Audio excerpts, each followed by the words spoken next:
हमने सरसों के साग को बीफ के गोश्त में बनाया है। इंशाअल्लाह ताला आपको हमारी रेसिपी ज़रूर पसंद आएगी, इसे ट्राई कीजिएगा।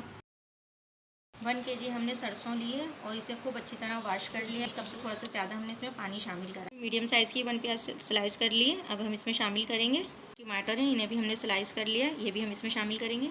1 टेबल स्पून हमने लहसुन अदरक लिया है। टेबल स्पून हम इसमें कुटी हुई मिर्च शामिल करेंगे। नमक है हम टेस्ट के हिसाब से शामिल करेंगे। हल्दी ½ टीस्पून इस्तेमाल करेंगे। ½ कप से भी कम ऑयल जो है हम इसमें इस्तेमाल करेंगे। हरी मिर्चें इन्हें भी हम इसमें शामिल कर देंगे, अच्छी तरह से मिक्स करेंगे। अब इसे हम कवर करके पकाएंगे। देखिए माशाल्लाह से ये तैयार हो गया है साग हमारा। अब हम इसकी गुटाई करेंगे और इसमें से हमने आधा साग अभी निकाल लिया है। साग निकाला था ना, इसे हमने ब्लेंड कर लिया है। इसकी गुटाई करेंगे और इसे घोट लिया है। अब ये जो हमने पिसा हुआ था, ब्लेंड करा हुआ था, ये भी हम इसमें शामिल कर देंगे।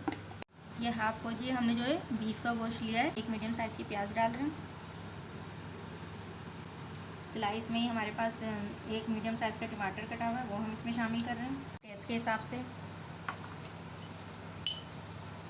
कुटी हुई मिर्च 1 टेबल स्पून इस्तेमाल कर रहे हैं।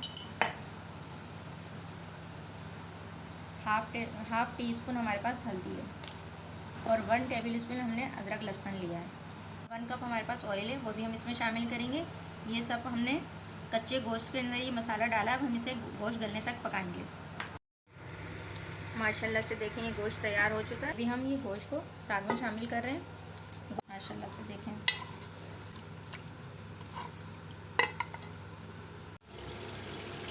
से देखें इसकी भुनाई हो चुकी है, ऑयल सेपरेट हो चुका है। अब बस इसमें हम गरम मसाला डालेंगे, तैयार हो चुका है। अब हम इसे डिश आउट करते हैं।